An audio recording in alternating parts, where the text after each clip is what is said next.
नमस्कार दोस्तों, एजुकेशन 24 में आपका स्वागत है। आज के इस वीडियो में आपको बीए फर्स्ट ईयर के फर्स्ट सेमेस्टर में आपका जो सब्जेक्ट है सोशियोलॉजी यानी कि समाजशास्त्र, उसके अंदर एग्जाम में कौन कौन से क्वेश्चन आने वाले हैं, इस वीडियो के अंदर मैं आपको एग्जाम में आने वाले क्वेश्चन के बारे में बताऊंगा। सो आप इस वीडियो को ध्यान से देखिएगा ताकि एग्जाम में आने वाले क्वेश्चन के बारे में आपको पता चल सके। तो ये बिना किसी देरी के हम लोग शुरू करते हैं और सोशियोलॉजी के अंदर एग्जाम में जो भी क्वेश्चन आने वाले हैं उन आने वाले क्वेश्चन के बारे में जानते हैं। तो यहाँ पे सबसे पहले हम लोग अति लघु उत्तरीय प्रश्नों के बारे में जानेंगे।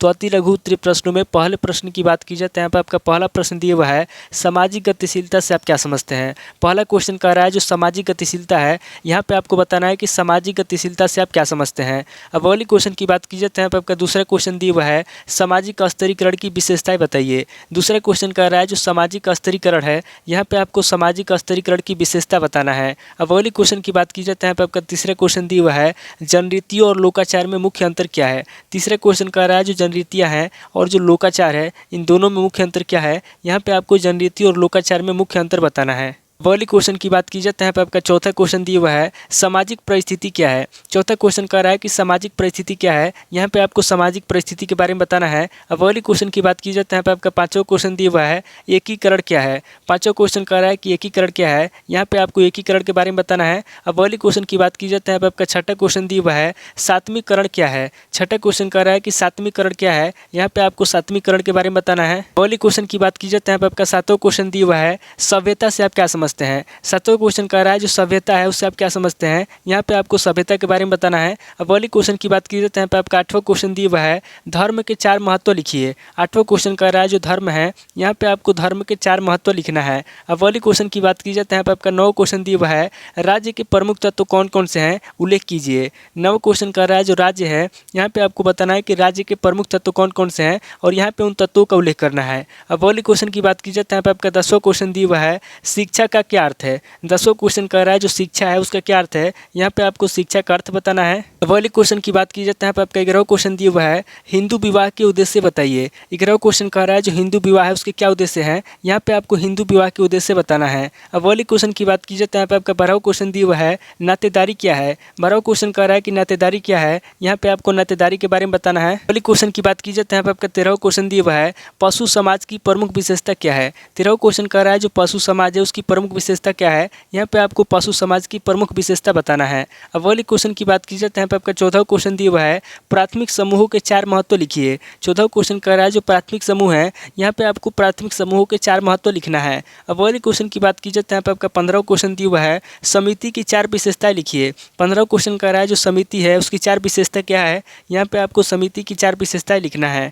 अब अगली क्वेश्चन की बात की जाए तो यहाँ पे आपका 16वां क्वेश्चन दिया हुआ है, समाजशास्त्र मनोविज्ञान का संबंध बताइए। 16वां क्वेश्चन कह रहा है जो समाजशास्त्र है और जो मनोविज्ञान है इन दोनों का क्या संबंध है, यहाँ पे आपको समाजशास्त्र और मनोविज्ञान का संबंध बताना है। तो टोटल आपके 16 क्वेश्चन होंगे जब अति लघु उत्तरीय प्रश्न में पूछे जाएंगे। अब आगे हम लोग लघु उत्तरीय प्रश्नों के बारे में जानेंगे। तो यहाँ पे लघु उत्तरीय प्रश्नों में पहले प्रश्न की बात की जाए तो यहाँ पे आपका पहला प्रश्न दिया हुआ है, सामाजिक स्तरीकरण के महत्व की विवेचना कीजिए। पहला क्वेश्चन कह रहा है जो सामाजिक स्तरीकरण है उसका क्या महत्व है, यहाँ पे आपको सामाजिक स्तरीकरण के महत्व के बारे में बताना है। अब अगले क्वेश्चन की बात की जाए तो यहाँ पे आपका दूसरा क्वेश्चन दिया हुआ है, जनरीति एवं लोकाचार में मुख्य अंतर क्या है। दूसरा क्वेश्चन कह रहा है जो जनरीतियाँ हैं और जो लोकाचार है उसमें मुख्य अंतर क्या है, यहाँ पे आपको जनरीति और लोकाचार में मुख्य अंतर बताना है। अब अगले क्वेश्चन की बात की जाए तो यहाँ पे आपका तीसरा क्वेश्चन दिया हुआ है, परिस्थिति की विशेषताएं बताइए। तीसरा क्वेश्चन कह रहा है जो परिस्थिति है, यहाँ पे आपको परिस्थिति की विशेषता बताना है। अब अगले क्वेश्चन की बात की जाए तो यहाँ पे आपका चौथा क्वेश्चन दिया हुआ है, सहयोग क्या है। चौथा क्वेश्चन कह रहा है कि सहयोग क्या है, यहाँ पे आपको सहयोग के बारे में बताना है।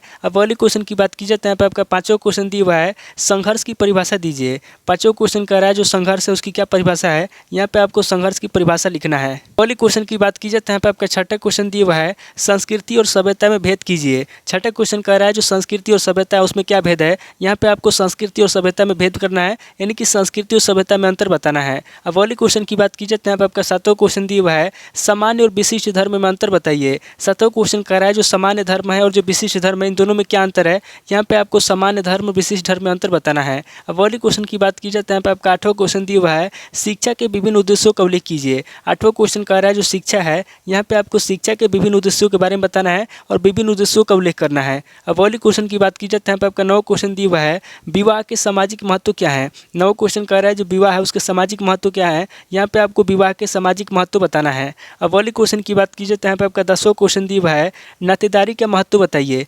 10वां क्वेश्चन कह रहा है जो नातेदारी है उसके क्या महत्व है, यहाँ पे आपको नातेदारी का महत्व बताना है। अब वाले क्वेश्चन की बात कीजिए तो यहाँ पे आपका 11वां क्वेश्चन दिया हुआ है, द्वितीयक समूह की विशेषताएं क्या है। 11वां क्वेश्चन कह रहा है जो द्वितीयक समूह उसकी विशेषता क्या है, यहाँ पे आपको द्वितीयक समूह की विशेषता बताना है। अब वाले क्वेश्चन की बात कीजिए तो यहाँ पे आपका 12वां क्वेश्चन दिया हुआ है, संदर्भ समूह से आप क्या समझते हैं। 12वां क्वेश्चन कह रहा है जो संदर्भ समूह है उसे आप क्या समझते हैं, यहाँ पे आपको संदर्भ समूह के बारे में बताना है। अब वाले क्वेश्चन की बात कीजिए तो यहाँ पे आपका 13वां क्वेश्चन दिया हुआ है, समुदाय की प्रमुख विशेषताएं बताइए। 13वां क्वेश्चन कह रहा है जो समुदाय है उसकी प्रमुख विशेषता क्या है, यहाँ पे आपको समुदाय की प्रमुख विशेषता बताना है। वाले क्वेश्चन की बात कीजिए तो यहाँ पे आपका 14वां क्वेश्चन दिया हुआ है, समाजशास्त्र का मनोविज्ञान से संबंध बताइए। 14वां क्वेश्चन कह रहा है जो समाजशास्त्र है उसका मनोविज्ञान से क्या संबंध है, यहाँ पे आपको समाजशास्त्र का मनोविज्ञान से संबंध बताना है। अब वाले क्वेश्चन की बात कीजिए तो यहाँ पे आपका 15वां क्वेश्चन दिया हुआ है, समाजशास्त्रीय अध्ययन के मानवीय परिप्रेक्ष्य को समझाइए। 15वां क्वेश्चन कह रहा है जो समाजशास्त्रीय अध्ययन है, यहाँ पे आपको समाजशास्त्रीय अध्ययन के मानवीय परिप्रेक्ष्य को समझाना है। अब वाले क्वेश्चन की बात कीजिए तो यहाँ पे आपका 16वां क्वेश्चन दिया हुआ है,